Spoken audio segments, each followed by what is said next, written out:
Entonces, repito algunas cositas que dije recién para que queden, digamos, grabadas.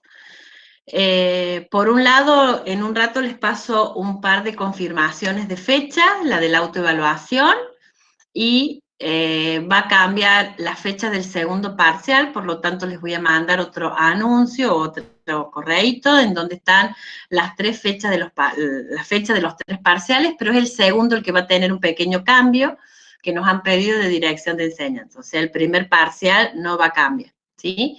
A medida que se acerque la fecha del parcial, les vamos a ir dando las instrucciones de lo que vamos a ir necesitando, del acuerdo de honestidad, del DNI, etcétera, se los vamos a ir avisando con tiempo, así que tranquilo, falta bastante para el parcial.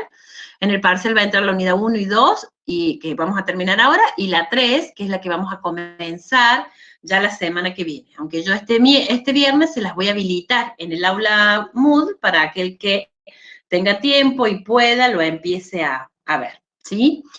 ¿Hay alguna duda, pregunta, alguna cuestión que me quieran hacer ahora antes que comencemos?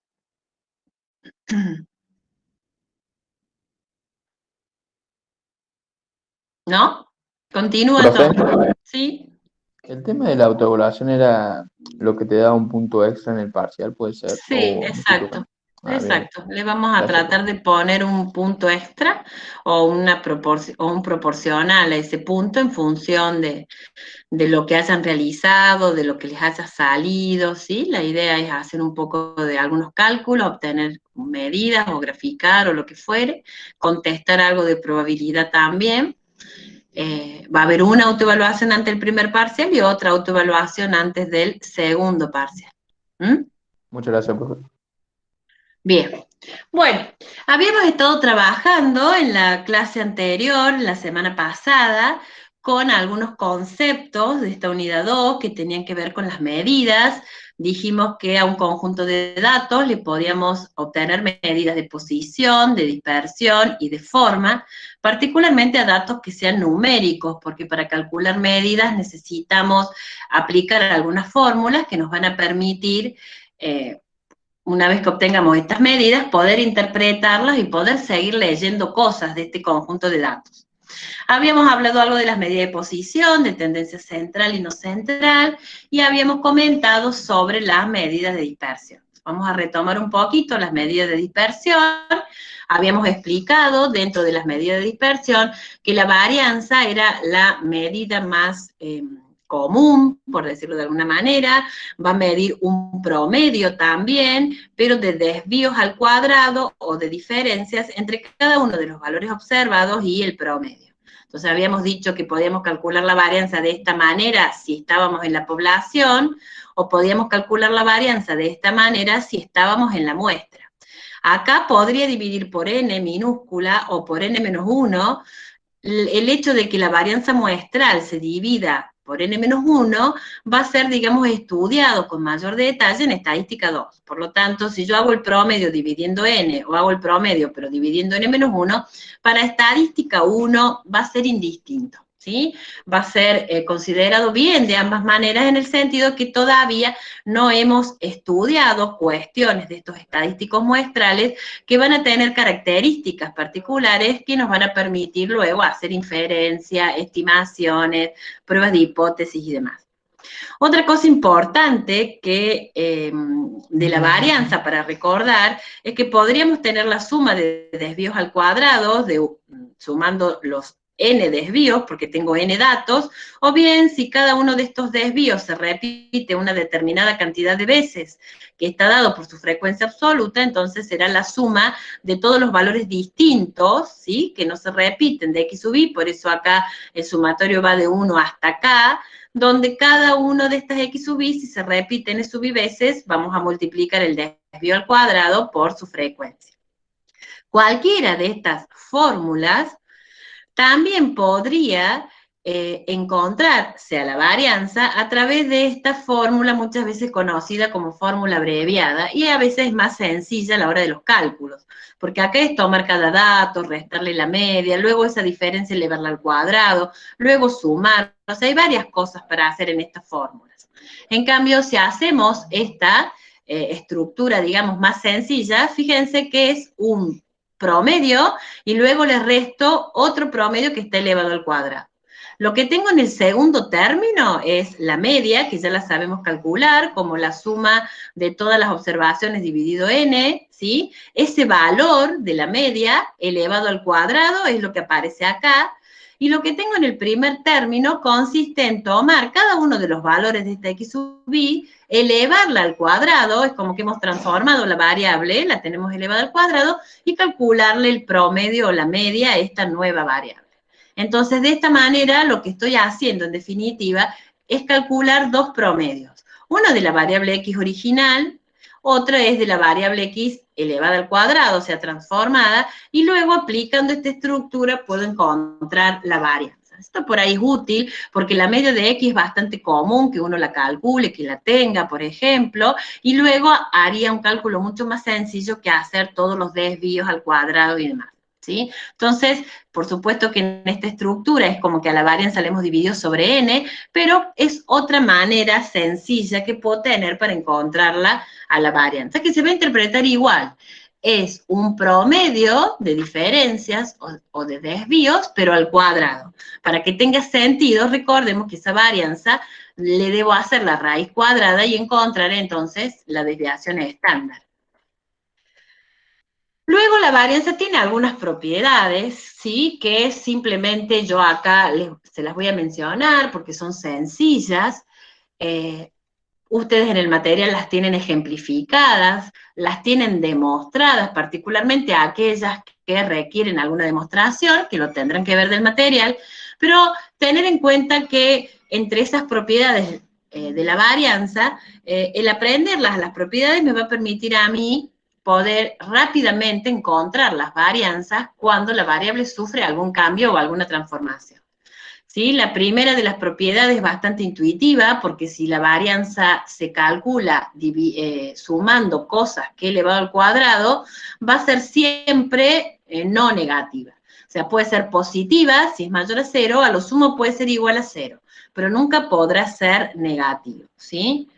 Luego vamos a tener que la varianza de una constante va a ser 0, porque que el valor de la variable asuma siempre el mismo valor, implica que la media asume el mismo valor, y entonces no hay dispersión, no hay variabilidad, ¿sí? Luego podemos tener otras propiedades donde a la variable x la transformamos multiplicando por una constante o sumando o restando una constante, ¿sí? Cuando le multiplico una constante, la propiedad queda expresada de esta manera, como la varianza de x, pero a la constante la elevamos al cuadrado. Eso va a quedar de la demostración que ustedes vean, y lo que va a querer decir entonces que la varianza del producto de una variable por una constante será la constante al cuadrado por la varianza de la variable. Por otro lado, si a la variable le sumo o le resto una constante, esa variabilidad no va a cambiar, ¿sí? Porque de alguna manera le estaríamos sumando la variabilidad de una constante o restando, y la variabilidad de una constante, la varianza de una constante, sé que es 0, o sea que de ahí va a venir de alguna manera que no cambia la varianza, aunque yo le sume a la variable x una cantidad fija o le reste a cada uno de los valores de la variable x una cantidad fija. ¿Sí? La que va a tener, digamos, más efecto es si a la variable x la estamos multiplicando por una constante. Y luego tenemos una propiedad que la vamos a retomar un poco más adelante, que es para la varianza de una suma o de una diferencia de variables. En este caso, estas variables tienen que tener como característica ser independientes. ¿Qué es? Que sean independientes, vamos a decir únicamente por ahora, que no hay ningún tipo de relación entre una y la otra, ¿sí? Que lo que sucede con X no tiene nada que ver con lo que sucede con Y o al revés.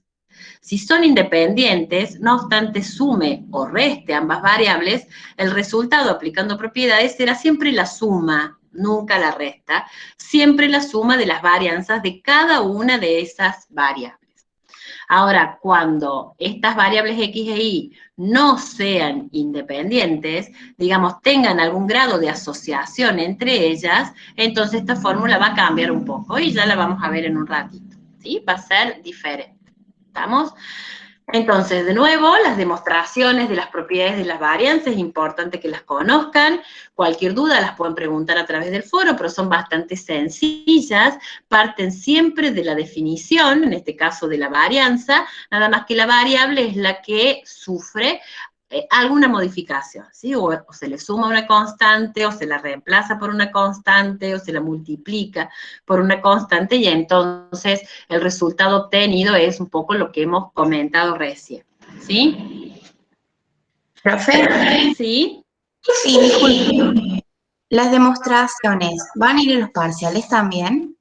En los parciales, por lo general, tomamos práctico y más bien conceptual, ¿sí? No vamos a pedir demostraciones como tal, como un punto del parcial. Por ahí saber las propiedades para poder aplicarlas, eso sí. La demostración como tal de cualquiera de los temas que vayamos viendo, sí van a entrar al final.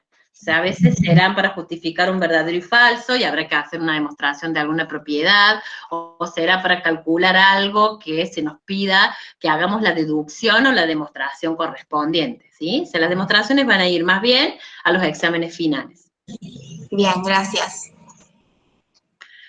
Bien, y entonces también habíamos dicho en la clase anterior que como la varianza estaba expresada al cuadrado, no era tan interpretable, no tenía tanto sentido, por ejemplo, hablar de que el promedio de edades de los estudiantes que están haciendo estadística 1 ahora es 20 años, con una desviación estándar de 9 años, por ejemplo, ¿sí? Perdón, con una varianza de 9 años, porque el 9 de alguna manera está reflejando una magnitud al cuadrado, entonces no se estaría interpretando de una manera directa o intuitiva que nos permita, digamos, reconocerla a la variabilidad en el conjunto de datos. Por ello, la raíz cuadrada de la varianza me va a quitar a mí el efecto del cuadrado y entonces va a ser más sencillo hablar de que el promedio de edades de los que hacen el curso es de 20 años, con una desviación estándar de 2 años, por ejemplo, de 1 año y medio, etcétera, en más o en menos, ¿sí? Pero que tiene que ver con el desvío, la diferencia que tiene cada valor de la variable respecto de la media. ¿Por qué les parece a ustedes que tenemos que hacer desvíos al cuadrado para luego, a través de la desviación estándar, quitarle el cuadrado? ¿Por qué no directamente promediar las diferencias entre cada valor de la variable y su media? Y de esa manera encontrar la desviación estándar.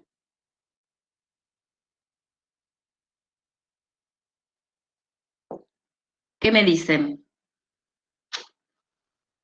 Y porque si no, capaz te quedarían algunos términos positivos y otros negativos, puede ser. Y de esa manera, haciéndolo al cuadrado, quedan todos sumados, digamos. Siempre los voy a sumar. Sean positivos o negativos, después los puedo sumar. ¿Cuál sería la razón, digamos, de por qué no lo hago directamente y lo elevo al cuadrado? Con los cuadrados sí me han quedado todos positivos, pero también lo puedo sumar si no tengo positivos y negativos. ¿Qué les parece a ustedes?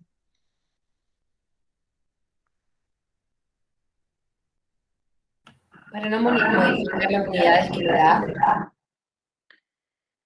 ¿Qué unidades? ¿De qué unidades, por ejemplo? ¿La unidad de medida de la variable? Sí. Va a seguir siendo estando en la misma unidad de medida, porque al estar restando de alguna manera cantidades que están expresadas en pesos y la media está expresada en pesos, o sea que siempre voy a trabajar con diferencias que seguirán estando en pesos. Por ejemplo, la unidad de medida se va a mantener. Profe, no puede ser porque hay una propiedad de la media que decía que la suma de las diferencias entre los valores de la variable y su media aritmética era 0. Entonces, cuando lo dividimos, o sea, nos quedaría 0 y no podríamos seguir Exacto, esa es la calculando. razón. Esa es la razón. No puedo calcular las desviaciones estándar directamente, así como suma de desvíos, y dividido n, o sea, el promedio, porque la suma de desvíos es una propiedad, como bien dijo ahí la compañera, donde la suma de las x sub i menos la media, algunas positivas y otras negativas, como bien dijo el compañero, pero cuando yo sumo, se compensan. Y entonces las positivas con las negativas va a hacer que eso me dé aproximadamente 0, y entonces la varianza siempre sería igual a 0. O la desviación estándar siempre sería igual a 0. Es por ello que le debo quitar el efecto de este signo que se va compensando, y entonces voy a trabajar con varianza y después transformo y llego a la desviación estándar, ¿sí? Esa es la razón por la cual no lo puedo hacer directamente. Y por eso vemos propiedades de la varianza, que es como la medida base respecto de la cual luego haremos alguna adaptación. Una de ellas es la desviación estándar, ¿sí? Algunas características a tener en cuenta de esta desviación estándar, que tiene en cuenta todos los datos, ¿sí? Desde el mínimo hasta el máximo, en su fórmula de cálculo los tiene en cuenta todos. Luego, las propiedades no las voy a aplicar sobre la desviación estándar, sino que las voy a aplicar sobre la varianza. Esas propiedades que enumeramos rápidamente recién son sobre la varianza, y luego a la varianza encontrada la transformaré, le haré la raíz cuadrada, encontraré la desviación estándar y la interpretaré como desviación estándar. Si la varianza no puede ser negativa, tampoco lo puede ser la desviación estándar, ¿sí?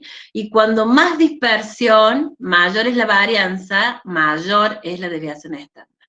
Cuanto menos dispersión o más homogeneidad encontremos en los datos, va a ser menor la varianza, menor la desviación estándar. ¿Sí? Mayor medida es más heterogeneidad o más dispersión. Mientras más chica sea, es menor la dispersión que tiene el conjunto de datos. También habíamos mencionado el coeficiente de variación. Así como la varianza va a quedar expresada en unidades al cuadrado, la desviación estándar va a quedar expresada en las unidades, ya no al cuadrado, pero en las mismas unidades de medida. O sea que son medidas, de alguna forma, decimos que son en valor absoluto. Si yo quisiera considerarlas en términos relativos o como una medida relativa de dispersión, puedo calcular el coeficiente de variación. Esto consiste en dividir la desviación estándar sobre la media, o sea que lo que estoy calculando es la dispersión relativa en términos o en proporción de la media aritmética. Ojo con esto, ¿sí? Suelen expresar el coeficiente de variación al revés, media sobre desviación estándar, ¿sí? Habitualmente, mucha gente le escribe al revés. Conceptualmente, el coeficiente de variación es una medida de dispersión. Por lo tanto, el numerador de la fórmula es siempre la medida de dispersión respecto de la cual nosotros queremos tener como base o respecto de la cual vamos a hacer el cálculo correspondiente. Entonces, desviación estándar sobre media aritmética lo que hace es relativizar o encontrar la dispersión relativa de un conjunto de datos.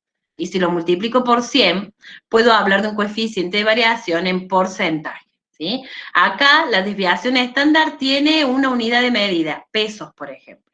La media aritmética también tiene una unidad de medida, pesos. Bueno, acá el coeficiente pesos sobre pesos queda sin unidad de medida. Es justamente un coeficiente que podría expresarlo porcentualmente, pero no está expresado ni en pesos al cuadrado, ni en ninguna unidad de medida. ¿Sí? Es muy importante el coeficiente de variación, ¿sí? Sirve para comparar la variabilidad y como está en términos relativos, puedo comparar en conjuntos de datos que podrían estar expresados en la misma unidad de medida, con distinta media, por ejemplo, o en distintas unidades de medida. Entonces puedo ver qué conjunto tiene mayor variabilidad que otro conjunto. ¿Sí? No tiene unidad de medida y sus valores pueden ir de 0 a infinito. Si el mínimo valor es que no haya dispersión, que sea 0, el máximo valor es que sea un número grande, o sea, no llega hasta el 100%. Puede ser mayor al 100%. Eso estaría indicando una alta variabilidad relativa en el conjunto de datos. ¿Sí? Si vemos un ejemplo rapidito, para tener en cuenta cómo vamos a interpretar el coeficiente de variación, que es sumamente importante, Vamos a considerar los datos referidos a sueldo de empleados de dos secciones, de producción y de ventas. Tengo el salario promedio y la desviación estándar, ¿sí? Estos dos datos los necesito para calcular los coeficientes de variación. Si uno mira solamente la desviación estándar, pareciera ser que la desviación estándar de las ventas, 200, fuese el doble de la desviación estándar de los empleados del sector producción. Y es así porque uno es 100 y el otro es el doble, que es 200. Pero están en términos absolutos o con sus unidades de medida. Si yo quiero comparar estos dos conjuntos de datos, que son sueldos los dos, pero que tienen distinto promedio, el coeficiente de variación me va a dar mejor información más cierta en ese sentido. Entonces, si yo acá tenía que la sección ventas tenía desviación estándar más alta, cuando hago los coeficientes de variación, divido cada una de las desviaciones estándar sobre sus correspondientes medias aritméticas y encuentro los coeficientes que en términos de porcentaje me dice que para producción es el 15,38% y para ventas es el 8%. O sea, algo que parecía mayor si uno miraba estos dos numeritos nada más, que era el de ventas, resultó que no es mayor el de ventas, sino el de producción, mayor coeficiente de variación. Eso es porque lo calculo en términos de la media y es mucho más grande el promedio de ventas de los empleados o de sueldos, digo, el promedio de sueldo de los empleados del sector ventas que el del sector productivo. Es muy importante interpretar correctamente los coeficientes de variación, ¿sí? Que yo tenga un coeficiente de variación más bajo implica que tengo menor dispersión en el conjunto de datos.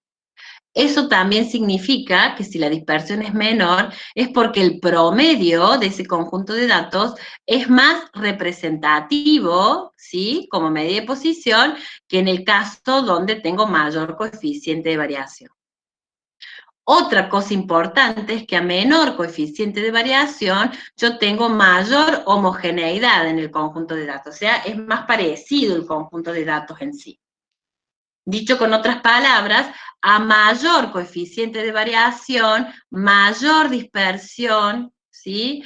Tengo mayor heterogeneidad en el conjunto de datos respecto al otro, y tengo una media que es menos representativa que en el otro caso, donde el coeficiente de variación fue menor. ¿Sí? Muy importante el coeficiente de variación, muy importante saber cómo se calcula, saber cómo se interpreta. Cuando hablamos de dispersión relativa, cuando yo puedo querer comparar o quiero comparar la dispersión en dos o más conjuntos de datos, el coeficiente de variación es la medida adecuada. ¿Sí? Atención con esto, porque no siempre va a aparecer en un problema calcule el coeficiente de variación. Puede aparecer en un problema que compare la dispersión relativa entre tal cosa y tal otra, y eso implícitamente está queriendo decir que calcule los coeficientes de variación, compárelos e interprételos a raíz, en función de lo que acabamos de decir recién. ¿Estamos hasta acá? ¿Sí? Sí, profe. Bien. Bueno, digamos que un poco para cerrar lo que habíamos terminado en la clase anterior de las medidas de dispersión. Ahora vamos a continuar con el tercer grupo de medidas, ¿sí? Medidas de forma. Ahí dice que las medidas Profe, de tengo una forma... pregunta. Sí, dígame. Vamos a ver el diagrama de caja y brazos que están dentro de dispersión. ¿O no? El diagrama de caja y brazo lo vamos a ver después, porque abarca las tres Ah, medidas. bien, bien. En un ratito lo vemos. Abarca los tres tipos de medidas. Las medidas de forma, dice allí que miden el grado de deformación que podemos tener de manera horizontal o de manera vertical en un conjunto de datos, ¿sí? Cuando es horizontal, o sea, a lo largo de este eje como de las X, hablamos de la simetría o asimetría, y cuando es vertical, tal vez en el eje de las Y, hablamos de la kurtosis o también llamada puntiagudez.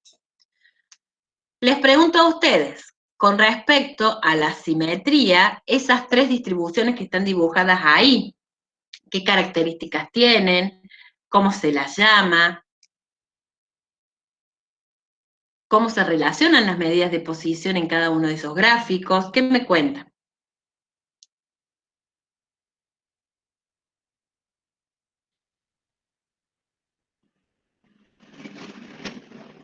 Esta, por ejemplo.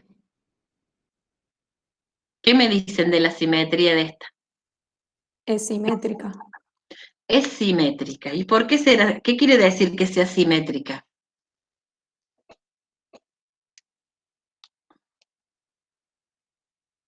Que se distribuye de igual manera de izquierda a derecha.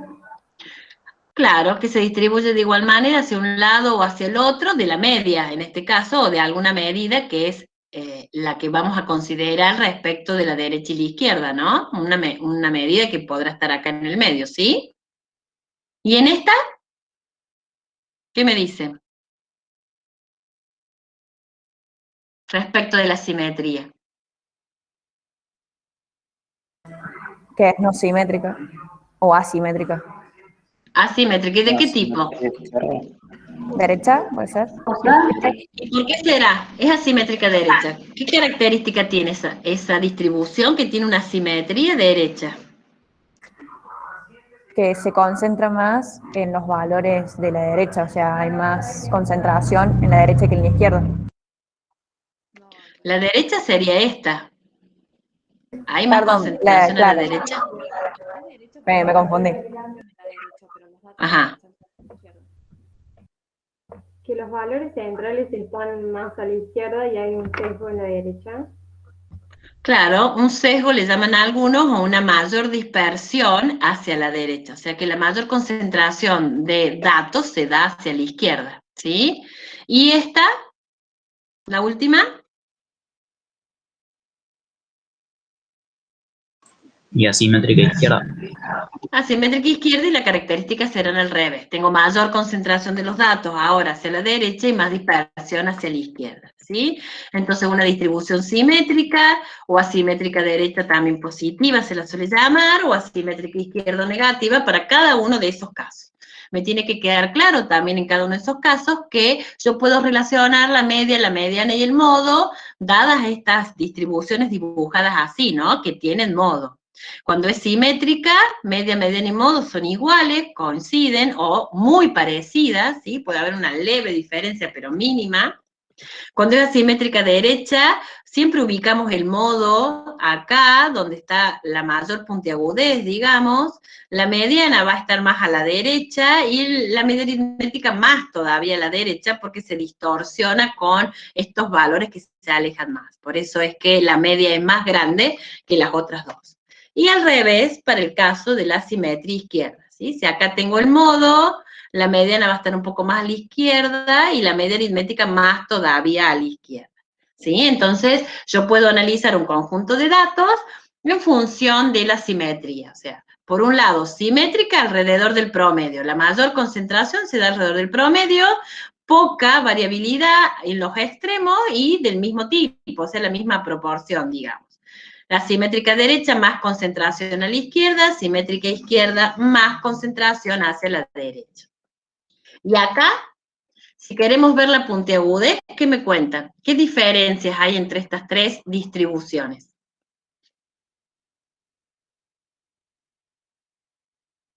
¿Son simétricas las tres? Sí. Son simétricas las tres. ¿Y en qué se diferencian? En la puntiagudez, que una es más puntiaguda que la otra. Una es más que la otra, una es menos que todas las otras, y esta podríamos decir que está entre medio de las dos, ¿sí?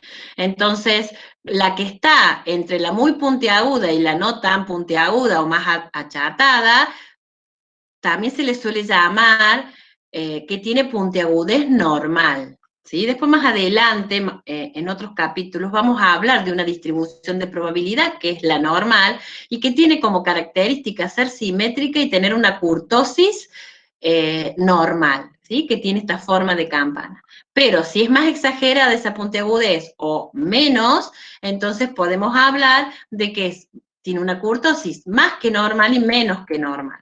Esto en términos de nombre, reciben el nombre respectivamente de leptocúrtica, mesocúrtica, platicúrtica, según tenga mucha puntiagudez, no tanta, poca puntiagudez, ¿sí? Y de esta manera también puedo caracterizar mi conjunto de datos, ¿sí?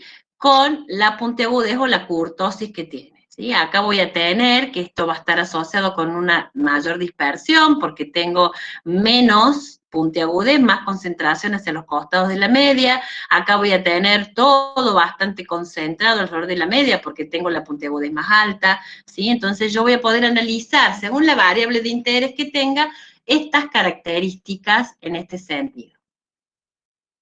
Y ahora les pregunto a ustedes para que me cuenten un poco, ¿qué medidas puedo utilizar para medir la simetría y qué características tienen?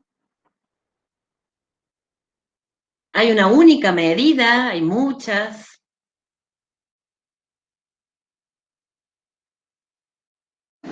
El coeficiente de Pearson, ese era para la simetría, Ese es un coeficiente muy, muy utilizado, digamos, el coeficiente de Pearson, bien. ¿Es el único? No, después había uno en momentos centrados. Hay otro que utiliza momentos centrados. Respecto al coeficiente de Pearson, ¿qué es lo que hace para poder medir la simetría?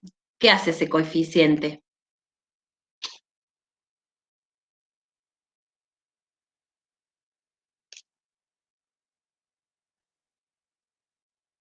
¿Qué utiliza, digamos? ¿Se acuerdan? ¿Qué operación, profe?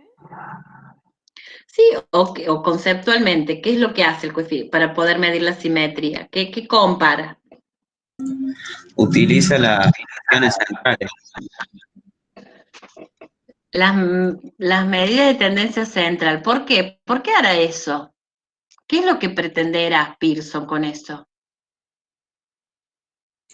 Y lo que puede pretender es comparar las tres y ver si son iguales o cuál es mayor. Si la media es mayor que el modo o así para ver si es simétrica o asimétrica, derecha o izquierda.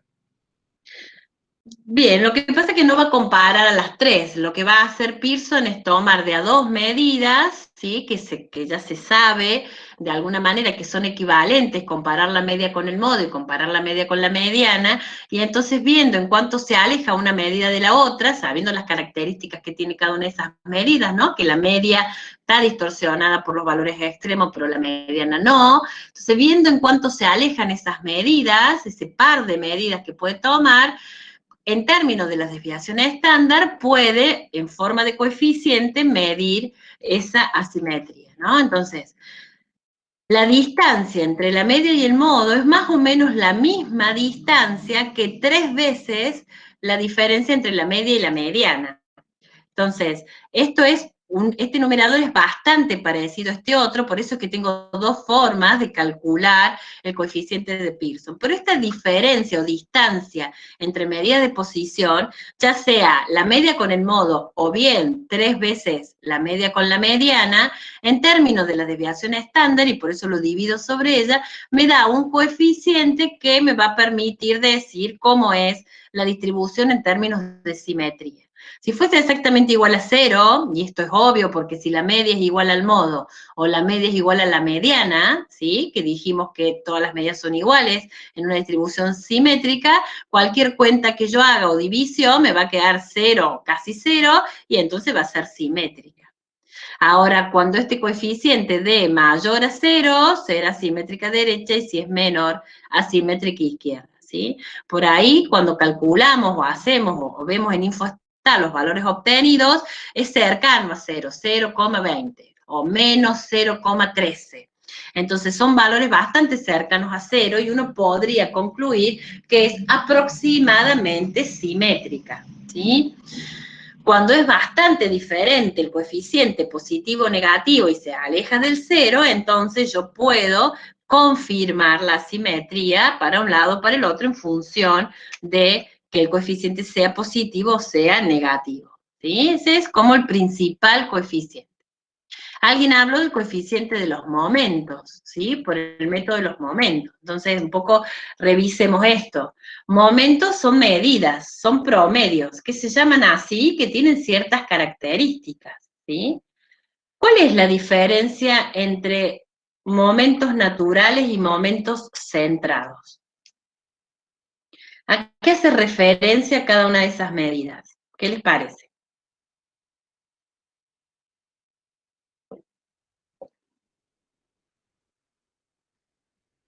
¿Se acuerdan? ¿Han visto ya medidas de forma? Fíjense la definición, son promedios, son medias aritméticas. ¿De qué cosas? No de la variable x como nosotros la conocíamos, suma de x sobre n. Ahora van a ser promedios, pero de potencias de la variable. O sea, la x la puedo elevar al cuadrado, al cubo, a la cuarta, a la quinta, a la r, al exponente que yo quiera. Y el promedio que calcule, donde a cada variable la he elevado a la misma potencia, promedio, sumo de x sobre n, se llama momento natural. Y si en vez de tomar la variable y elevarla a una determinada potencia, tomo el desvío de ese valor de la variable respecto de la media y la elevo a una determinada potencia, cada desvío a la misma potencia, voy a hablar de momentos centrados, ¿sí? Se suele denotar con la A al momento natural, con la M al momento centrado. ¿Sí? Esta es una herramienta, es otra medida que nosotros la definimos acá, cómo se calcula, y según cuál sea el valor del exponente, la vamos a utilizar, ya sea para calcular un coeficiente de asimetría, un coeficiente de kurtosis, o bien para relacionarlo ya con las medidas que ya conocemos, porque miren, si a este momento natural le pongo como R un 1, voy a decir que tengo un momento natural de orden 1. Eso quiere decir que a la suma de las x sub i elevada a la 1 sobre n es la forma que voy a encontrar ese momento. La suma de x sub i elevado a la 1 es lo mismo que decir la suma de x sub i sobre n. ¿Sí o no? ¿Hasta acá vamos bien? ¿Y a qué es igual la suma de x sub i sobre n? ¿Qué medida es la suma de las x sub i sobre n? La media aritmética. La media aritmética, o sea que el momento natural de orden 1 es la media aritmética que nosotros ya conocemos, ¿sí? O sea que la media es un momento, ¿sí? Natural de orden 1 dentro de esta nueva, digamos, tipificación, por decirlo de alguna manera, de promedio que estamos haciendo. Y veamos acá, si en vez de tener R general tengo un 2, el momento centrado de orden 2 será igual a la suma de los desvíos elevados al cuadrado sobre n. ¿Y esta medida qué medida es? La varianza de desvíos al cuadrado sobre n. Exacto, la varianza. O sea que la varianza también es un momento, pero centrado de orden 2. ¿Sí? Esos son como casos particulares de esta definición general. No obstante, yo puedo tener momentos de orden 3, de orden 4, de otro orden que me pueden interesar a la hora de calcular estas medidas de asimetría. Por ejemplo, el coeficiente de asimetría basado en los momentos va a tener esta estructura. Va a ser la proporción entre un momento centrado de orden 3 sobre la desviación estándar, toda la desviación al cubo. ¿Sí? No es la x. Si fuera la x al cubo, el cubo estaría dentro del paréntesis. Es la desviación estándar, que ya la sabemos calcular, elevada al cubo. De esta manera yo encuentro otro coeficiente. ¿Y cuál es el momento centrado de orden 3? Es m sub 3 igual a la suma, para ahí que va de 1 a n, de los desvíos al cubo sobre n. ¿Sí? Y entonces, como el momento centrado de orden 3 va a tener signo, puede ser positivo y puede ser negativo, porque si yo elevo cosas al cubo, van a mantener el símbolo de el signo de la base. Por lo tanto, si es mayor a 0, será simétrica a derecha, y si es menor a 0, será simétrica a izquierda. Si es exactamente igual a 0, entonces quiere decir que la distribución es simétrica, ¿sí? Esta es la notación que se suele utilizar como G, que es un nombre, y G sub 1 para distinguirlo de otro G sub 2 que vamos a ver en kurtosis, ¿sí? De esta manera yo puedo calcular ese coeficiente de asimetría, cualquiera de los dos. Por ahí si trabajo con Excel, a veces el Excel puede utilizar otra forma, combinando medidas para encontrar el coeficiente de asimetría, o el Infostat usa por lo general Infostat el método de momentos. Puede haber otro software que use otro método, pero la comparación es siempre con 0, y puede haber una diferencia muy pequeña en el valor final, pero a la hora de la interpretación se va a interpretar de la misma manera, o sea, siempre respecto del 0. Ahora les pregunto, ¿qué medidas podremos utilizar para medir la kurtosis? ¿Qué coeficiente podemos utilizar para la El basado en momentos centrados. También, hay uno que está basado en momentos centrados que va a permitir medir la kurtosis de un montón de coeficientes que, como en el de asimetría, pueden existir, ¿sí? Entonces, para la kurtosis le vamos a llamar G sub 2, y el coeficiente tiene esta estructura. Es el momento centrado de orden 4, o sea que ahora la suma de las potencias, ¿sí? La suma de las diferencias serán elevadas a la cuarta, ¿sí? Potencia 4, para calcular el momento centrado de orden 4. Dividido la desviación estándar, pero a la cuarta, toda la desviación ya calculada a la cuarta, menos 3, ¿sí? De esta manera, esta es la estructura para poder comparar con 0. Hay algunos software que no le restan el 3, y entonces en vez de comparar con 0 hay que comparar con 3. ¿Sí? Infostat ya lo tiene restado este 3, entonces si fuese 0, diríamos que es normal o que es mesocúrtica. Si es mayor que 0, es puntiaguda más que la normal o leptocúrtica, y si es menor que 0, diríamos que es más chata o menos puntiaguda que lo normal, o también platicúrtica. ¿Sí? Las denominaciones. No me interesa si se acuerdan de qué cúrtica es. Lo que me interesa es comparar respecto a la intermedia, que sería la kurtosis normal. Más que normal y menos que normal. Esa sería la forma de poder interpretarla en un conjunto de datos. ¿Hasta acá vamos bien? Sí, profe. Una vez que sabemos que hay un conjunto de medidas de posición, un conjunto de medidas de dispersión, otros de forma, acá vemos algunas, pero hay muchas más, de hecho, desarrolladas y probadas y con sus propiedades y demás. Con respecto a estas, que son las tradicionales o las comunes, yo ahora puedo integrarlas a todas a través de una herramienta exploratoria que es el diagrama de caja y brazos. ¿Sí? Lo que estoy viendo en el diagrama de caja y brazos es el comportamiento de todos los datos, y a través de una herramienta gráfica puedo ver la posición, la dispersión y puedo ver la forma. ¿Sí? Me permite detectar, y esto es muy importante, valores raros o valores no comunes en el conjunto de datos, lo cual me puede hacer trabajar de distintas formas, digamos, que si tuviera todos los valores con una realización o un valor dentro de lo que uno pareciera que se tendría que dar.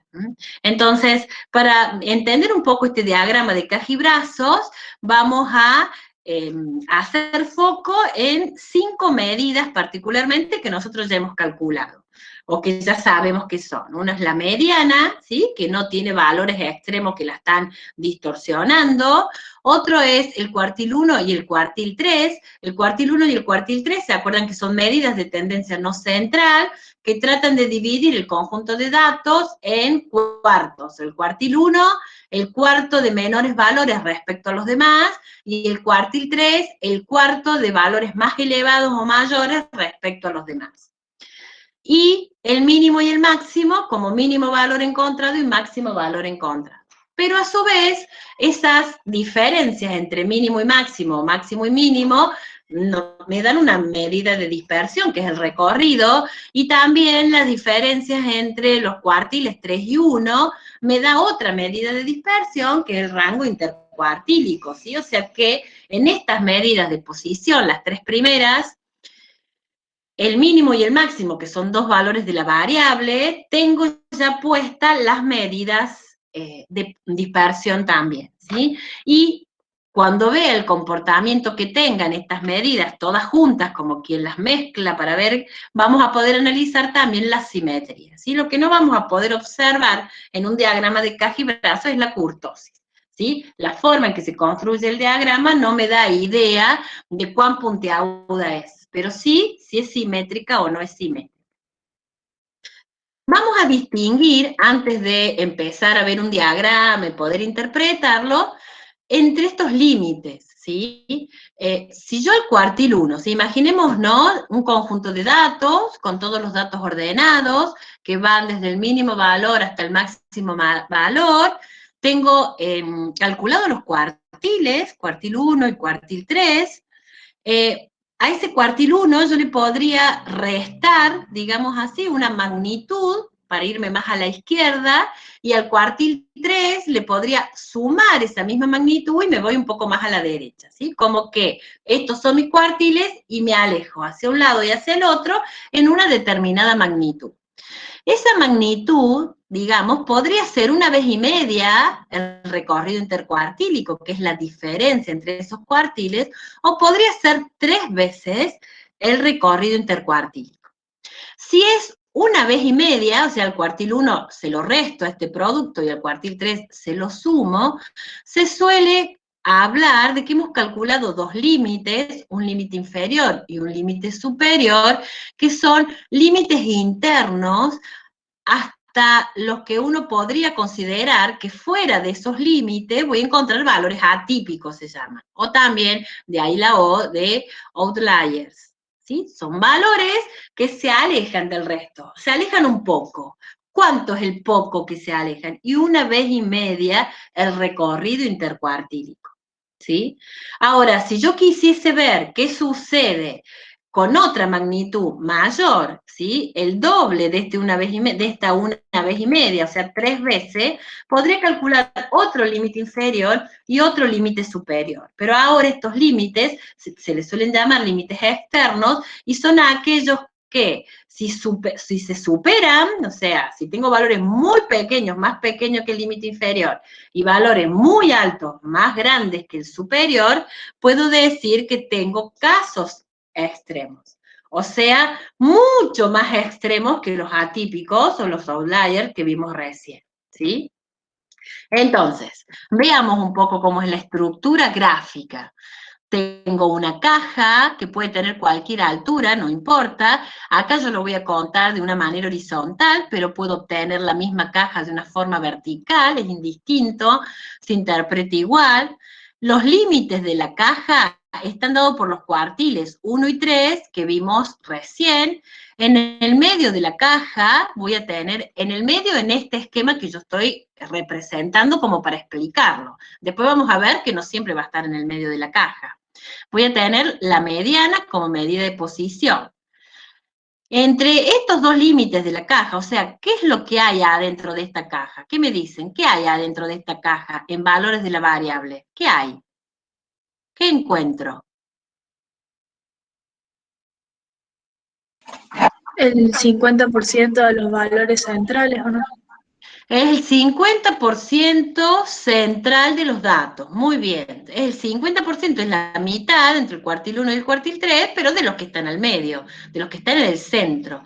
Porque acá tengo un 25% y acá voy a tener el otro 25%, ¿sí? Entonces, yo acá tengo, de alguna manera, una medida de posición, los cuartiles como límite de la caja, y luego voy a tener brazos. ¿Y estos brazos hasta dónde van a llegar? Y bueno, por lo general, los brazos tienden a llegar hasta estos límites internos que calculamos, inferior o superior interno. O sea, si yo al cuartil 3 le sumo 1,5 veces el recorrido intercuartílico, llego hasta acá. Si al cuartil 1 le resto 1,5 veces el recorrido intercuartílico, puedo llegar hasta acá, ¿sí? Entonces, de esta manera yo puedo representar los brazos. Ahora, no necesariamente voy a tener en estos brazos a todos los valores de mis datos. Puedo tener un valor que se aleje en alguno de los dos brazos y entonces los puedo marcar con un símbolo, ¿sí? Y esto es un valor atípico, o bien, si calculo las 3 veces, puedo tener valores que se alejan todavía más de lo que se alejó este valor atípico y lo puedo marcar y entonces acá tengo un valor extremo, ¿sí? Entonces, uno me podría decir, bueno, pero si yo hago 1 vez y medio el recorrido intercuartílico, me da la misma magnitud que sumo acá y que resto acá. Sin embargo, tengo un brazo más grande y tengo un brazo más chico, ¿sí? Eso es porque a su vez se compara con los valores de los datos. Es decir, esa magnitud que me dio hasta el límite de acá, lo puedo marcar, ¿sí? Y lo marco porque sigo teniendo valores de las variables que llegan no solo hasta acá, sino más grandes, que están acá. En cambio, acá no tendría sentido que yo ponga el brazo hasta el límite, este límite interno, que lo ponga hasta acá, porque tal vez el mínimo valor de la variable fue este, que tengo acá, ¿sí? Entonces el brazo se va a acortar, ya sea por un lado o para el otro, cuando yo tengo que encontro el mínimo o encontro el máximo, ¿sí? Entonces eso me va a marcar que a veces un brazo es más largo que el otro, ¿sí? A mí me interesa la interpretación, porque para construirlo al diagrama vamos a estar un rato, para construirlo manualmente, para hacer todos estos límites, comparar con los datos, tomar la decisión de si es más corto, si es más largo y demás. Por lo tanto, nosotros lo vamos a tener siempre graficado, lo va a hacer nuestro software, se lo vamos a dar nosotros, y lo que me interesa es que interpretemos. ¿Y qué vamos a interpretar? Y bueno, vamos a interpretar que el 50% central de los datos está entre tal valor y tal valor. Que el límite o el brazo inferior es más corto que el brazo superior en este caso. Y es más corto porque acá el límite lo puso el mínimo valor de la variable, mientras que acá a la derecha yo tenía otros valores de la variable que se alejaron. ¿Cuántos se alejaron? Más de 1 vez y media y menos de 3 veces, este es este, o bien que se alejaron más de 3 veces el recorrido intercuartílico, que es este que tengo acá, ¿sí? O sea que en este caso tengo un valor atípico y tengo un valor extremo, ¿sí? Eso quiere decir, imagínense por un momento que yo pudiera hacer un histograma con estos datos. Tendría esta forma. Empezaría acá, acá tendría la mayor concentración y acá sería la mayor dispersión, ¿sí? Entonces, si tengo más concentrados los datos en esta primera parte, que tengo el 75% hasta acá, que en toda esta parte, estoy ante un conjunto de datos que tiene una simetría derecha, ¿sí o no? Sí. Entonces, comparo o analizo las medidas de posición, de tendencia central y no central, puedo mirar la variabilidad en términos del ancho de la caja, tengo el recorrido intercuartílico. Si la caja fuese chiquitita, empieza acá y termina por acá, estoy hablando de un recorrido intercuartílico muy chiquito, pequeño, sea poca variabilidad. Y si la caja llegara hasta por acá, desde acá hasta cerca de acá, mientras más ancha sea la caja, más dispersión voy a tener. Mientras más largos sean los brazos, más dispersión voy a tener. O sea que también tengo implícito las medidas de dispersión y la medida de forma en términos de asimetría, por ejemplo, mirando esto que miramos recién, ¿sí? Entonces, ubico la mediana, ubico los cuartiles, ubico el mínimo, que es el límite de ese brazo, y el máximo, que en este caso es la estrellita, un valor muy extremo que tiene este conjunto de datos. Estas son como las 5 medidas descriptivas, digamos, que están resumidas en el diagrama de caja y brazo para su construcción. Después vamos a ver que el software puede ponerla a la media aritmética, se lo podemos pedir y ya la dibuja, y entonces comparo media con media aritmética, etc. Vamos a ver este ejemplo. Y les voy a pedir a ustedes que traten de interpretar o de decir qué es lo que ven en este ejemplo, ¿sí? Por ahora no miremos esta explicación, miremos solo la salida que me va a dar el software o los datos que vamos a tener, ¿sí? La variable X es precios de venta de 40 casas, ¿sí? A ver, ¿quién me interpreta la media?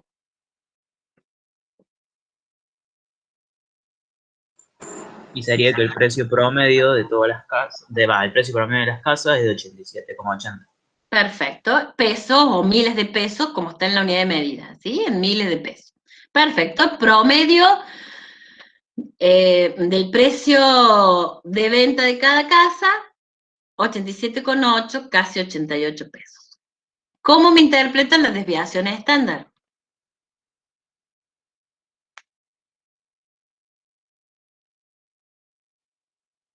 Que es el 25,52.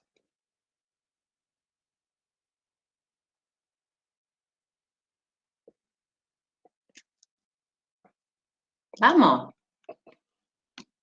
No importa que nos equivoquemos. Estamos aprendiendo. ¿Cómo interpreto esa desviación estándar?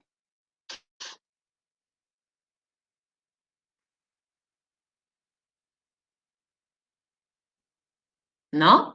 Y no sería que se aleja un 25,52 miles de pesos de la media, pero no sé bien interpretarlo. Es el promedio, ¿sí? En que es el promedio de desvíos o de diferencia, como bien dijiste, de los valores de la variable respecto al promedio. Entonces esto se interpreta de esta manera, que el promedio de los precios de las casas es 87,8, con una desviación estándar o un desvío promedio de más o menos 25,52, en miles de pesos siempre en la unidad de medida, ¿sí? La varianza 651,09 en miles de pesos al cuadrado no se interpreta, solo es el dato respecto del cual la raíz cuadrada ha dado 25,52, y sí puedo interpretar el coeficiente de variación. A ver, ¿qué quiere decir ese coeficiente de variación que ya está en porcentaje por el número que da? 29,06 es por ciento. ¿Qué quiere decir? ¿Cómo lo interpreto? Una interpretación simple porque acá no tengo otro coeficiente de variación para comparar. ¿Qué querrá decir 29,06%? Tiene una dispersión del 29,06. Una dispersión pero relativa, ¿sí? 29,06% es la proporción de la desviación estándar respecto de la media. Entonces, una dispersión relativa del 29%, ¿sí? Acuérdense que coeficiente divide desviación estándar sobre media, por lo tanto, es una dispersión relativa, ¿sí? 29%. Si tuviese otros datos, yo podría comparar directamente ese 29 con el porcentaje de coeficiente de variación del otro ejemplo, del otro conjunto de datos, y puedo interpretar y agregar mayor o menor dispersión, media más o menos representativa, conjunto de datos más homogéneo, menos homogéneo, etc. ¿Sí? Acá vienen los 5 datos que están en rojo porque son los que me van a servir para mi diagrama de caja. El mínimo valor, el precio más bajo es 42, el precio más alto es 130, la mediana es 88, fíjense que está muy cerquita, 87,8, ¿sí? Mediana y media son prácticamente iguales. El cuartil 1 es 69 y el cuartil 3, 107. ¿Sí? A ver, alguien que me interprete estos cuartiles, ¿cómo interpreto el 69 y el 107?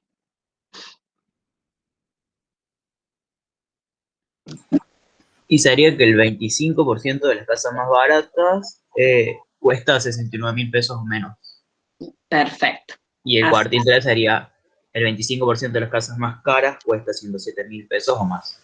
Perfecto. 107 en miles de pesos o más. Perfecto. Así es la interpretación. Siempre es un punto de corte entre el 25% inferior respecto a lo demás en el cuartil 1, y en el cuartil 3 el 25% superior respecto al resto, ¿sí? Esos son los puntos en que dividimos el conjunto de datos e interpretamos de esa manera. Casas que cuestan menos con casas que cuestan más, teniendo en cuenta que el cuartil entonces dividido en 25 o en cuartos al conjunto de datos.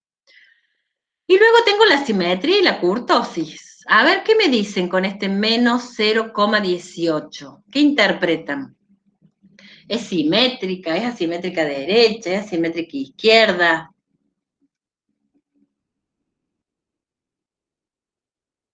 Es casi simétrica. Exacto. Si bien es negativa, y uno podría decir que tiende a tener una simetría izquierda, el valor es casi cercano a 0, 0,18. Entonces uno podría decir que es simétrica. Y como no es exactamente igual a 0, podría decir que es aproximadamente simétrica, ¿sí? Bien. Y con respecto a la kurtosis de menos 0,95, ¿qué me dicen?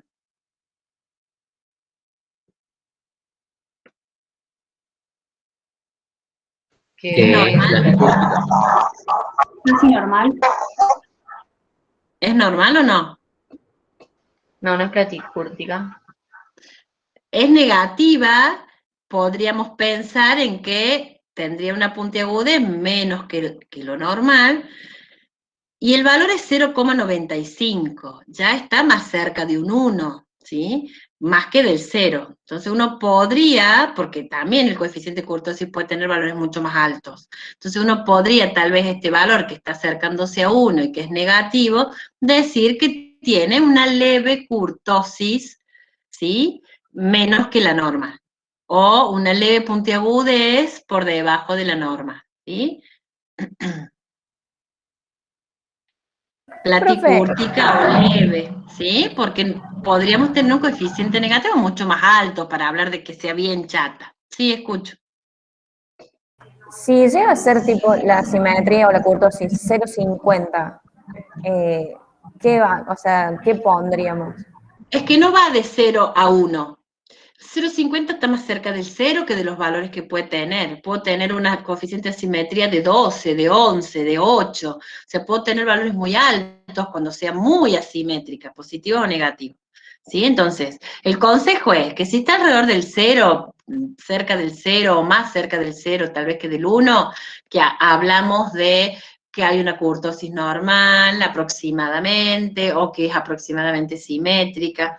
Si se va alejando un poco más y empieza a ser 1 o más de 1, o 2 o 3 o 4, podríamos decir ya que tiene kurtosis más de lo normal o menos de lo normal, porque eso va a depender del signo, o asimétrica derecha o asimétrica izquierda, en función del signo también que tenga. A medida que se vaya alejando más del 0, ¿está bien?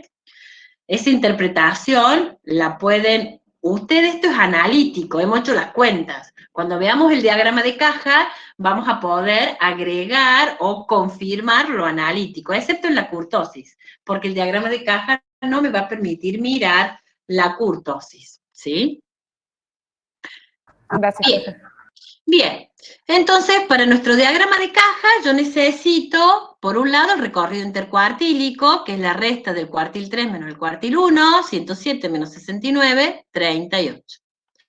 Por otro lado, yo necesito calcular siempre los primeros límites, o sea, aquel que le resto el 69 una vez y media, ese 38, y le sumo al cuartil 3 una vez y media, ese recorrido intercuartílico. ¿Sí? Hago estas cuentas y encuentro 12 para un caso, para el límite inferior, 164 para el otro. ¿Sí? ¿Cuál es el mínimo valor de la variable? Es 42, ¿está bien? Es decir, entonces, que no hay valores menores al 12 que encontramos, porque el primer valor es 42, es bastante mayor. Entonces, imagínense como que el 12 forma un límite, por ahí, por medio un límite mental, 12 por acá, 164 por acá. ¿Tengo valores de la variable menores que 12 y mayores a 164? Y menores a 12 no, porque el mínimo es 42, mayores a 164 tampoco, porque el máximo fue 130. Eso quiere decir entonces que no hay valores atípicos, por ende, menos va a haber valores extremos, porque si le resto y le sumo un número más grande acá, de 3 veces 38, esto me va a dar más chiquito y esto me va a dar más grande. Y ya sé que el mínimo es 42, el máximo 130, no hay valores extremos. Entonces, mi diagrama de caja y brazos, que Infostal lo hace de forma vertical, tiene esta estructura. Al no tener atípicos o extremos, no me hace ninguna marquita ni por acá, ni ninguna marquita por acá, ¿sí? Sino que tengo una caja entre esos dos cuartiles que vimos, que acá los teníamos, 107 y 69, ¿sí? Acá estará el 107, acá estará el 69, cuartil 1 y cuartil 3. Me va a poner la mediana como una rayita, y si le quiero indicar a Infostal que me ponga la media, me va a poner un cuadradito. Acá lo que me está diciendo es que media y mediana son casi iguales. Ya lo vimos a eso. La media era casi 88 y la mediana era 88. Por lo tanto, se ven gráficamente como juntas o superpuestas. ¿Sí? Si ustedes observan acá las diferencias que tiene cada uno de los cuartiles 1 y 3 con la mediana, van a ver que son bastante parecidas. En este caso son iguales. O sea, el cuartil 1 nos había dado 69, era el valor, y 88 era la mediana. Si ustedes restan esas diferencias, mediana menos cuartil 1 y cuartil 3 menos mediana, como para que queden ambos positivos, el valor da igual. Eso quiere decir que si la distancia de cada cuartil hacia la mediana es la misma, ya me está indicando la simetría. Tengo la mediana bien al medio entre estos dos cuartiles que tenemos acá. ¿Sí? Otra cosa que puedo ver también es respecto a cómo se comportan los brazos. ¿Sí? Si yo tengo, por ejemplo, el mínimo valor era 42, ¿no? Y el máximo valor era 130. Entonces 69 con respecto a 42, que es el mínimo, también me da otra distancia. En este caso 27. Y 130, que es el máximo, menos el cuartil 3, que era 107, me da un valor que es 23. ¿Sí? Son parecidos, un poquito más grande la distancia en este brazo, que se ve gráficamente que el brazo inferior es un poquito más largo que el otro, ¿sí? Y eso es, y se corrobora, porque nosotros vimos que la simetría no era exactamente igual a 0, pero era cercana de 0. Entonces esa poca diferencia confirma esta cercanía al 0 para decir que es aproximadamente simétrica, ¿sí? Entonces, fíjense todo lo que analizamos. Analizamos, repito de nuevo, las medidas de posición, las medidas de dispersión que tienen que ver con el recorrido y con el recorrido intercuartílico, y la forma. En este caso, si a este diagrama de caja y brazo yo lo doy vuelta, ¿sí? Lo acuesto y le hago un histograma o un polígono de frecuencia, tendría, si lo hiciera acá también acostadito, me daría casi una distribución normal, ¿sí? O una distribución simétrica, digamos. De esta manera, entonces, yo no tengo estos valores atípicos o raros que tendría que analizar o que tendría que hacer un especial foco, digamos. Pueden que sean errores, bueno, los corrijo y eso se resuelve. Pero si no son errores, a veces hay que tomar una decisión.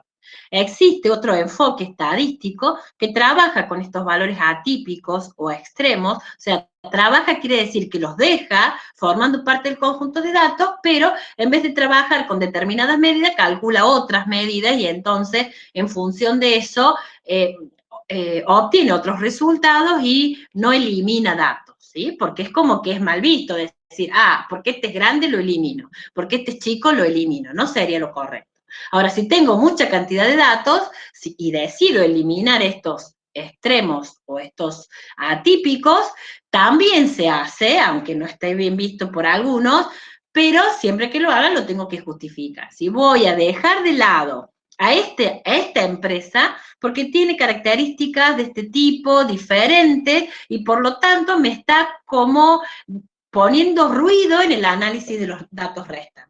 Sí, pero lo justifico, digo por qué. O tal vez la analizo sola, la describo, cuento cosas de esa y el resto lo puedo trabajar, ¿sí? Por ejemplo, siempre que se hace algún estudio de estadísticas o de indicadores de educación, cantidad de docentes, cantidad de alumnos, algunas comparaciones, en universidades públicas, por ejemplo, a veces la Universidad de Buenos Aires, la UBA, tiene tanta cantidad de carreras, de estudiantes, de docentes, que se aleja tanto del resto, que a veces es conveniente sacar todo lo concerniente a esa universidad y trabajarla por separado y dejar en el resto de las universidades nacionales las otras, ¿sí? Porque también puedo tener grandes, medianas y pequeñas, pero tengo de alguna manera cómo medir eso. En cambio, cuando entra un valor tan extremo, tan atípico, puede confundir el análisis que uno esté realizando. Entonces, es muy importante esa detección.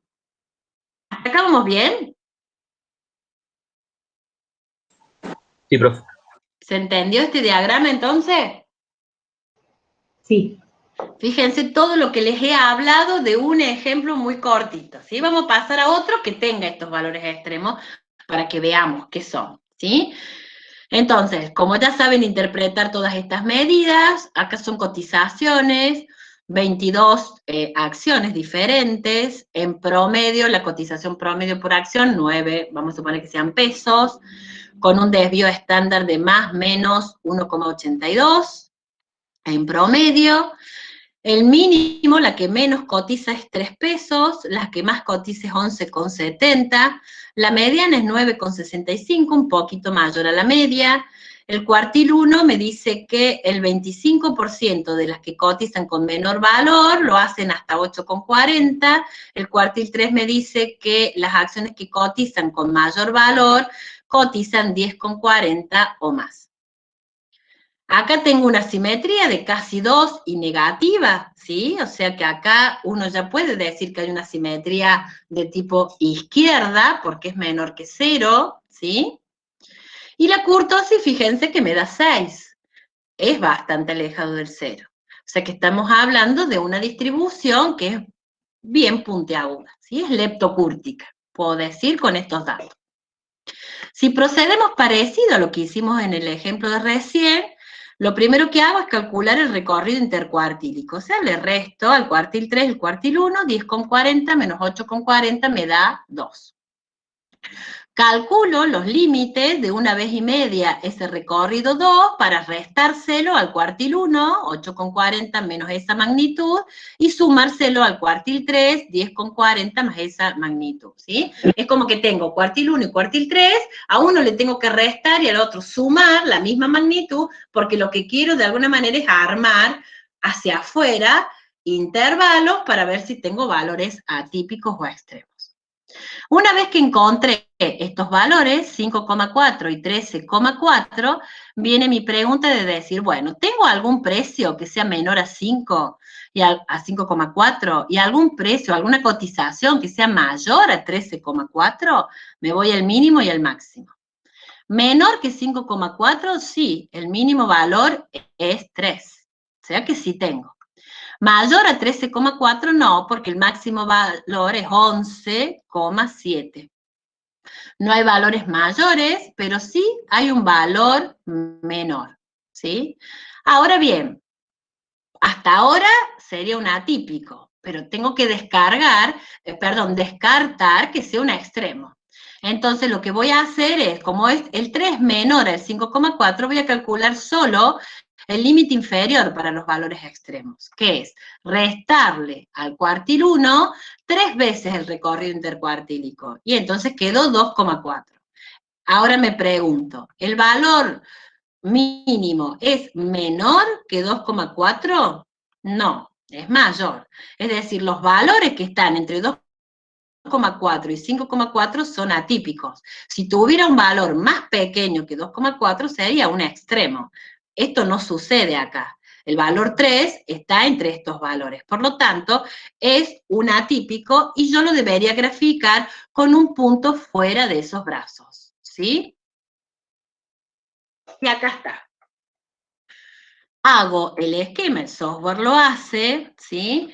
parece que estuviese muy atípico, pero por la escala. Acuérdense que yo le puedo decir a InfoStat que empiece en 0 y entonces que no tenga esta escala tan larga que haga parecer que el atípico se aleja muchísimo del diagrama de caja y brazo, ¿sí? Es una cuestión de escala, ¿sí? Que hay que tener en cuenta.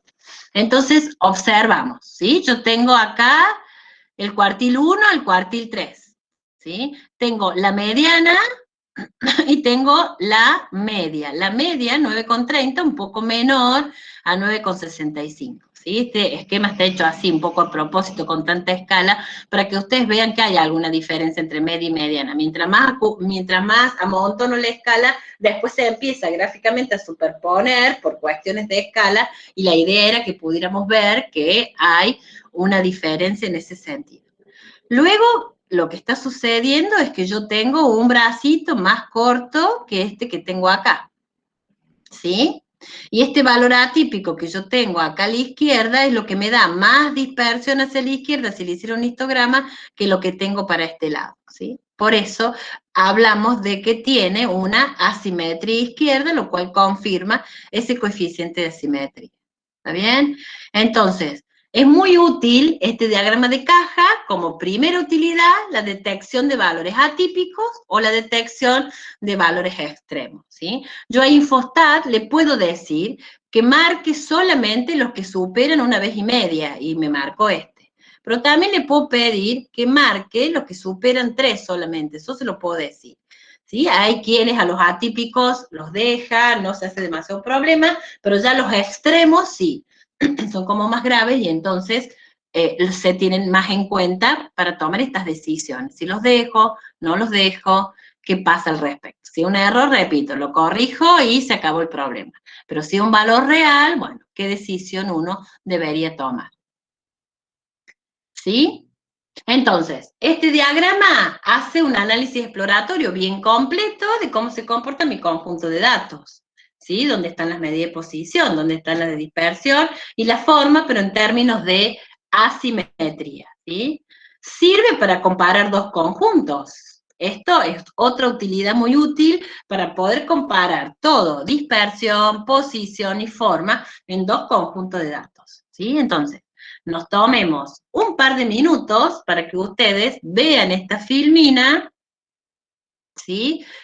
Antes de ver la explicación que yo les agrego acá, simplemente mirando los datos, la salida de info y los gráficos, traten de compararlas ustedes, para que después, leyendo esto que tenemos acá o explicando yo, ustedes hayan obtenido la misma conclusión, ¿sí? Entonces, los invito a que se tomen 2 minutos, los controlo por reloj, lean, vean la salida, vean los gráficos sin leer esto que tienen acá, ¿sí? Lo tapamos, a ver cómo les sale a ustedes la interpretación o la comparación de estos dos conjuntos de datos o de estos dos grupos, ¿sí?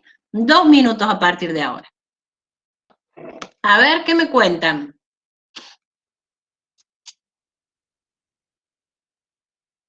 ¿De qué se trata el ejemplo? A ver, cuéntenme todo.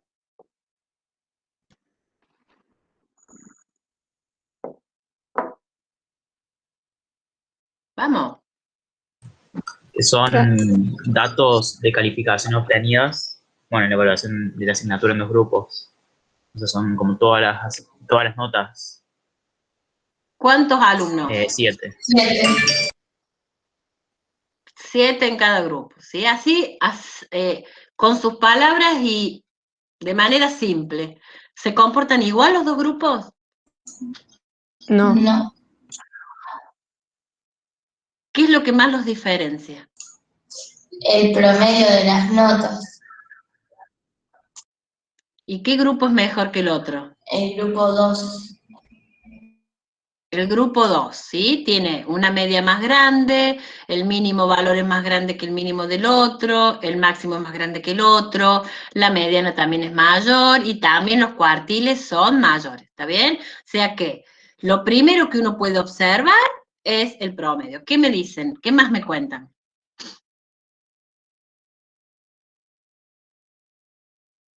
En el grupo 1 coincide la media con la mediana.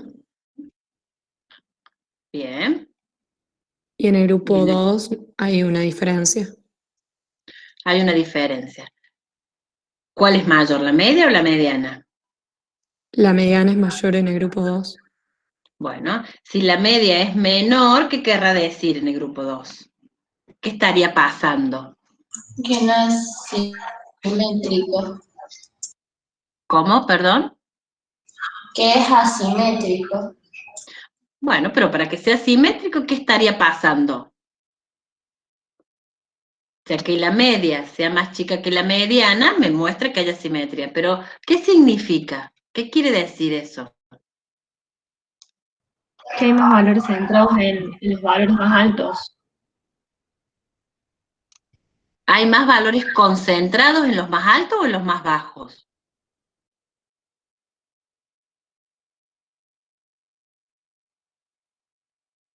¿En los más bajos? En los más bajos, sí. Hay más valores concentrados en los más altos que en los más bajos. Está bien, lo habían dicho bien. ¿Por qué dudaron? ¿Está bien o no? Estoy viendo el grupo 2, ¿sí? Para que la media sea más chica que la mediana, ¿qué está pasando? Que tengo algunos valores que se alejan un poquito del resto, en el sentido de que esos valores que se alejan un poquito del resto tienen que ser calificaciones más bajas, ¿está bien? Por eso tengo más concentración en los valores de nota más altos. ¿Está bien lo que digo? En el grupo 2, ¿lo digo de nuevo? Sí, profe, ¿puede repetirlo? Si yo tengo que en el grupo 2, ustedes me dicen, la media, que es esta, es más chica que la mediana, eso me dijeron, ¿está bien? ¿Qué está pasando? Que la media es menor que la mediana y por lo tanto va a provocar la simetría que ustedes me dicen. Para que la media sea menor a la mediana, quiere decir que existen algunos valores por acá que son los que más se alejan de todos los demás. Estos valores por acá, que son los que más se alejan, se refiere a calificaciones más bajas en este grupo. ¿Está bien? Por lo tanto, tengo mayor concentración en notas altas. Tengo poquitos con notas más bajas. En este grupo, ¿sí? Me voy a referir a altas, a los que se sacaron más, notas más bajas, a los que se sacaron menos. Tal vez en este grupo aprobaron todos, pero no nos referimos a eso, sino que nos referimos respecto al grupo. Notas más altas, notas más bajas del grupo. ¿Está bien? Entonces, esto es importante que ustedes lo vean, porque ustedes ya saben que si la media aritmética es más chica que la mediana, es porque tengo valores extremos menores. Si la media aritmética fuera más grande que la mediana, es porque tengo valores no tanto extremos, sino que se alejan más del resto en valores más altos, para el lado donde la media ha resultado ser diferente de la mediana, mayor o menor, ¿se entiende? Sí. Bien, entonces, primera cosa que me dijeron es que analizaron que el grupo 2 tiene un mejor rendimiento promedio que respecto del 1 porque vieron el promedio, vieron las medidas de posición. Segunda cosa que me dijeron es que vieron más profundamente y relacionaron media con mediana, y entonces acá, al coincidir, seguramente me van a decir que hay simetría, y acá al no coincidir, ya alguien me dijo que había una simetría, ¿sí? En este caso, simetría izquierda. ¿De acuerdo? ¿Qué más? ¿Qué ven respecto de la variabilidad? ¿Hay más variabilidad en un grupo que en el otro? ¿Cómo es el ancho de las cajas? Y es igual. Es igual. ¿Y cómo sería el largo de los brazos? En el grupo 1 tienen el mismo largo, pero en el grupo 2 el brazo derecho sería más largo que el izquierdo. Claro, en ese caso, este brazo más corto y este más largo, más que una idea de dispersión, lo que nos va a dar es una idea de la simetría.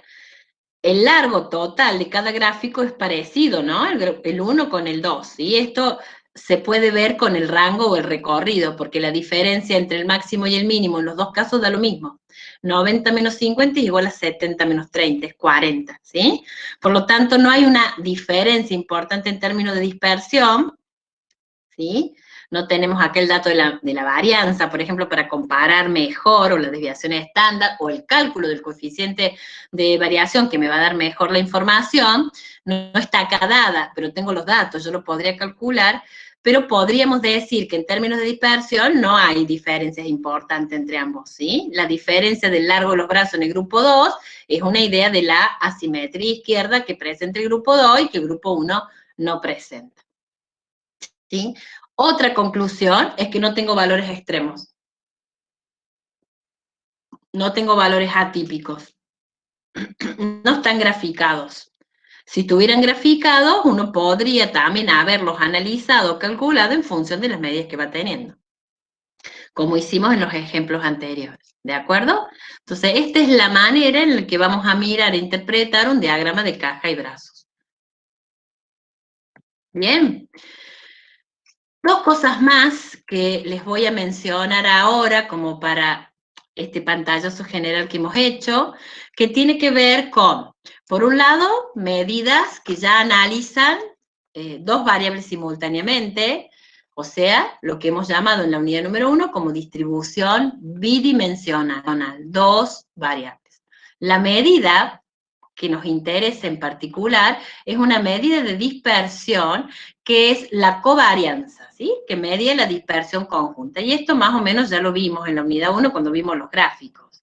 Acá la covarianza es positiva porque la relación de estos puntos indica una tendencia positiva o creciente. Acá la covarianza es negativa porque esto es una tendencia negativa o inversa, y acá una covarianza que podría ser 0, porque estamos observando que no hay asociaciones, una nube de puntos sin ninguna tendencia, ¿sí? Entonces, lo que ya vimos en la unidad 1 respecto a estos gráficos, ahora yo le puedo agregar el cálculo de una covarianza donde X e Y deben ser variables numéricas, ¿sí? ¿Cómo se calcula esta covarianza? Y tengo, digamos, dos maneras de calcularlas, a través de la fórmula, digamos, por definición, donde lo que voy a hacer es sumar desvíos. Como es una medida de dispersión, va a sumar desvíos donde tenga en cuenta simultáneamente las dos variables que estoy comparando. Entonces, tengo la variable X, tengo la variable Y, debería multiplicar a la variable X por la variable Y, ¿sí? Para poder encontrar cada uno de estos términos, y luego le puedo restar o le debo restar n veces, ¿sí? N la cantidad de datos, la media de X y la media de Y, ¿sí? El sumatorio que yo haga de esta estructura será dividido n o n menos 1. Acá va lo mismo que vimos para la desviación estándar. Yo lo puedo dividir por n o por n menos 1. ¿Sí? Esta fórmula, que podría ser más engorrosa porque implica ir haciendo, ¿no? Cada uno de estos desvíos. En cada dato hacer este producto, luego restarle esto, y una vez que tengo el desvío, sumarlos a todo, y etcétera, también podría ser resumida o abreviada mediante una fórmula más sencilla, donde en el segundo término tengo el promedio de X y el promedio de Y, que siempre los tengo que calcular. Acá también los tengo que calcular. Es la misma X barra, Y barra, nada más que acá está con notación de la M de X y la M de Y, ¿sí? Los dos promedios. Lo único que debería hacer es multiplicar a X por Y, y una vez que tengo esta nueva variable, que le voy a llamar el producto de X por Y, calcularle el promedio. Entonces, la covarianza respecto de n va a ser, en vez de n menos 1, podría ser encontrada a través de esta estructura. Cualquiera de las dos, para hacer un cálculo de pocos datos y a mano, la podemos utilizar para hacerlo. Si lo hacemos a través del infostat o está dado como dato, la vamos a interpretar siempre comparando con 0, como vimos recién en los gráficos, ¿sí? Entonces, ¿qué Desventaja podría tener la covarianza, y es que la covarianza lleva asociada la misma unidad de medida que tiene la variable o las variables que estamos considerando. O sea, una medida similar a lo que podría ser una varianza, salvando las diferencias porque no le ve nada al cuadrado, sino que me refiero a que no tiene una interpretación tan directa, ¿sí?, la covarianza, sino que yo puedo agregarle algo más que me permita, en vez de decir solamente que hay una tendencia positiva, una tendencia negativa o no hay tendencia, agregarle algo de exactitud y hablar del grado de asociación entre las variables. Para hacer eso, a esta covarianza la voy a transformar en el coeficiente de correlación lineal a través de la división, ya vuelvo a esto, de la covarianza dividido la desviación estándar de X por la desviación estándar de Y. Este coeficiente, que se suele simbolizar con R, minúscula o mayúscula, depende de la literatura, es ya una medida relativa, ¿sí? Una medida que me permite comparar la variabilidad de dos variables y hacer una comparación entre otras. Como es un coeficiente, asume valores entre -1 y 1. Mientras más cerca de -1, correlación perfecta y negativa. Mientras de 1, correlación perfecta y positiva. Si da 0, no hay correlación. Y si da entre medio, 0,50, menos 0,30, 0,80, interpreto en términos de la cercanía al 0 y del signo. Por ejemplo, si el coeficiente de correlación da 0,50, tengo una correlación positiva intermedia. Estoy entre el 0 y el 1 a la mitad. Si es menos 0,30, yo digo que tengo una baja correlación negativa, porque es negativa pero está más cerca del 0. Si es 0,85, voy a decir que tengo una alta correlación positiva. Y así, de esa manera, mientras más se acerque al 1 o al -1, va a ser alta. Si está alrededor del 0,50, es algo intermedio. Y si está más cerca del 0, es baja, ¿sí? Positiva o negativa según el signo que tengamos. ¿De acuerdo? Conocer la covarianza me permite completar esta propiedad de la varianza que vimos al comienzo de la clase de hoy. Yo dije que la varianza de la suma de dos variables o la resta de dos variables que no se asociaban, que eran independientes, era siempre la suma de las varianzas. Pero si esas variables no son independientes, tienen algún grado de asociación, entonces la propiedad se transforma en esta que tenemos acá. Será la suma de las varianzas, que es la primera parte que tengo acá, más si he sumado las variables, o menos si he restado las variables, 2 veces la covarianza, ¿sí? Si esta covarianza fuese 0, este término es 0 y vuelvo a esta propiedad. Estoy diciendo son independientes. Pero si esta covarianza asume un valor, no son independientes y entonces debo considerarla en esta expresión para poder hablar de esta propiedad de suma o resta de variables, ¿sí? Esta propiedad también está en el material, también está desarrollada, no tiene complicaciones, por lo tanto, ¿sí? Por ahí pensar un poquito en algún sumatorio que hay que distribuir, en alguna cosita de ese tipo, que de hecho hay algunos foros que hemos contestado al respecto, para la demostración de esa propiedad. ¿De acuerdo? Bueno. ¿Alguna duda hasta acá? No, profe. Bien. Lo último es alguna mención de la media geométrica, ¿sí? Está separada de las otras medidas, pero está separada solamente por una cuestión de presentación, nada más. Yo podría haberles preguntado cosas o charlado de la media geométrica dentro de las medidas de posición porque es un promedio, ¿sí? Lo que pasa es que había quedado fuera en la presentación porque en el 2020 tuvimos menos tiempo de clase y entonces la cátedra decidió algunos temas no considerarlos y uno fue la media geométrica. Entonces, cuando preparé un poco lo de las clases, me quedó esta al final, pero es una medida de posición, ¿sí? Dos cosas a tener en cuenta fundamentales. que es una medida de posición y un promedio, ¿sí? La característica que tiene es que no es un promedio cualquiera. No es un promedio donde yo sumo el valores de la variable, divida por n y digo el promedio de nota, el promedio de venta, el promedio de edad es tal o cual. Sino que acá la variable va a tener una característica particular. Va a ser un porcentaje, va a ser razones, índices, proporciones, tasas de crecimiento, y entonces si yo hago un promedio simple de variables con esa característica, voy a obtener una media simple, pero va a ser engañosa. ¿Sí? De hecho, en el material está explicado, hay ejemplos, hay un videíto con un ejemplo que también yo les grabé. Tener en cuenta entonces que cuando la variable tiene estas características, y lo que más me interesa a mí es trabajar con un crecimiento promedio, una variación promedio, la media geométrica es la que tengo que calcular, ¿sí? Y lo que hago es hacer una raíz cuyo índice es la cantidad de datos y multiplicar los valores de la variable, la raíz enésima del producto de los valores de la variable. Este producto, así como la suma se puede resumir en un símbolo de sumatorio, este producto se puede resumir en un símbolo de multiplicatorio.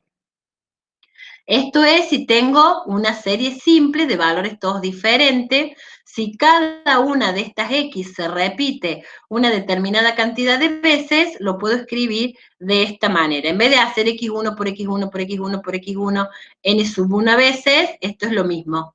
X sub 1 por N1, elevado, perdón, a la N1.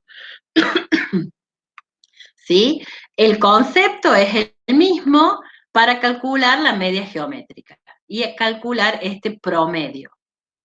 Acá hay una propiedad importante que a la hora de encontrar o de trabajar es más sencillo, y es que el logaritmo, cualquiera sea el logaritmo, natural, en base 10, en base 2, el que quieran, de la media geométrica, es el promedio de una variable X que la hemos transformado con el mismo logaritmo que hemos puesto acá. Entonces, imagínense que usted tiene su base de datos y tiene la variable X. Le agregan al lado un cálculo a cada una de esas X y le calculan el logaritmo, ¿sí? Esto se hace en el InfoStat, en el Excel, con una sola fórmula y tengo una variable nueva. Cuando yo tengo la variable transformada, logaritmo de X, le calculo el promedio. La sumo, la divido por N y encuentro el promedio. A ese valor que yo he encontrado acá, si le hago la operación contraria a la del logaritmo, como que este logaritmo, para que se elimine de acá, yo tendría que hacer la operación contable, contable no, sino contraria, quise decir, como quien hace un despeje. Si yo tengo algo que está multiplicando en un miembro, yo digo, divido a ambos miembros por ese valor, entonces se simplifica en uno y pasó a estar en el otro dividiendo, ¿sí? Porque está mal decir, esto que está multiplicando lo paso dividiendo, y esto que está sumando lo paso restando. No, lo que yo hago es, si esto está multiplicando y yo estoy despejando algo, divido a ambos miembros por ese número para que entonces deje de estar en el primer miembro. O bien, si yo tengo algo que está sumando, resto en ambos miembros para que pase, digamos, al otro lado, por decirlo de alguna manera. Bueno, acá la operación contraria para despejar el logaritmo es la exponencial, la e elevado a lo que tengo acá. O, en una calculadora común, hablar de la inversa del logaritmo o del antilogaritmo. Entonces, si a este promedio que yo hice del logaritmo natural le hago esa inversa o ese antilogaritmo, encuentro la media geométrica, ¿sí? Como fórmula de cálculo, digamos, para hacerlo. Y eso lo interpreto como el promedio de las variaciones, de los rendimientos, etcétera, que estamos considerando. ¿Estamos? Otra aplicación muy común es esto. Es esta que tenemos acá. Cuando yo tengo, por ejemplo, índices de precios, del periodo 1 al periodo 10, ¿sí? Tengo 9 variaciones, del 1 al 2, una variación, del 2 al 3, 2 variaciones. 10 periodos, 9 variaciones. Si hago el cociente, desde el valor al final, dividido el valor al inicio y a esto le resto 1, luego cuando hago la raíz enésima de esta expresión o de todo esto, me va a dar también este índice promedio de variación en un periodo considerado, ¿sí? Y esta suele ser otra aplicación que podemos hacer de la media geométrica. ¿Estamos? ¿Alguna pregunta? ¿Alguna duda? ¿Algo muy Profe, difícil? Sí.